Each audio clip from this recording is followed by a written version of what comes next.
are in the second half of 2020, and many in the M&A space are starting to see the potential for more deals. In today's Deals Report, our own senior deals reporter, Ed Hammond, sat down with Kirkland and Ellis M&A partner Daniel Wolf. They discuss where we might see an uptick in activity. Take a listen. The initial pockets of activity are probably going to be in those industries which are relatively unaffected as compared to some of the ones that have been affected terribly. So I think you look at things like financial services, you look at things like technology, you look at things like healthcare, and I think that's the place where you would expect to see the first pockets of activity, because they're a little bit less worried that we haven't hit bottom and are in a recovery. You mentioned in the last crisis, in the 08-09 crisis, you had this sort of universal aspect of, all sectors going down together, all sectors to some extent, as it relates to M&A, emerging together. Is it different this time because the mechanism for commerce, the credit markets, et cetera, have not broken down? Companies have seen that that's still functioning and are now willing to come back to the table and go forward with deals. Yeah, when you look back at 08-09, I think the recovery was fairly, sort of stable, and across all the industries, like you said, it took a return of the liquidity. It took a return of the debt markets, and that was a slow and steady return. And actually, if you look at the numbers coming out of there was a steady return. It was back to 50%, back to 70%, back to 90%.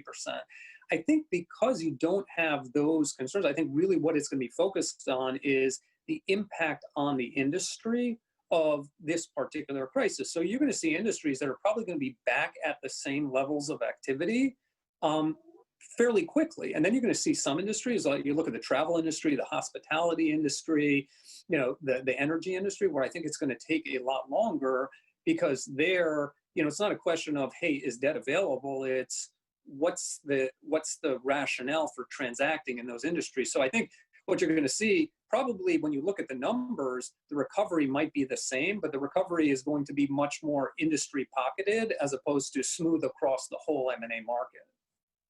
Policy is obviously going to be a huge aspect of any decision any company makes going into the sort of last quarter of the year, particularly around M&A, and I suppose particularly within that, if it's a cross-border deal. How are your clients thinking about the risks of, whether it's the election and the different outcomes there, or indeed whether it's the ongoing situation between the US and China and the tensions that that's creating? Right. Look, clearly there's some cross-border activity, that's being dampened by the unpredictability of the foreign policy, of the United States right now. I think that it's going to take a while before people feel confident that jumping back into some of the geographic markets, the China-U.S. deals, until there's a sea change in the attitudes between the countries, I think it's going to be very hard to see that coming back.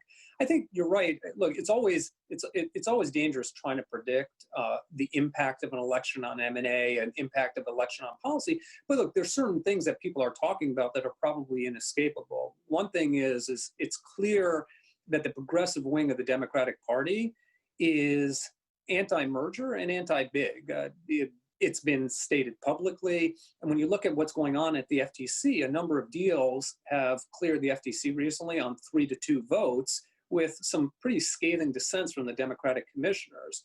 I think some folks are thinking in a Biden administration, if you have Democratic control of the FTC and the DOJ, there might be a significant amount of scrutiny attached to deals as a result of that attitude towards mergers. And that might impact the ability to do some of the strategic deals that have cleared today. I think the other big piece is tax policy. Biden has been very clear that he's looking at raising the corporate tax rate, and been clear that looking to raise the individual tax rates, including the long-term capital gains. Now, somewhat counterintuitively, I think that actually might be a catalyst for M&A activity in the near term, because folks who are looking at that as a possibility, a post-Biden election, may try to get deals done before the tax policies change. So what you might see is the threat of those tax changes actually has people doing deals sooner rather than later. Long term, it's probably a negative to M&A activity, but certainly in the near term, it could have people jumping in and trying to get things done.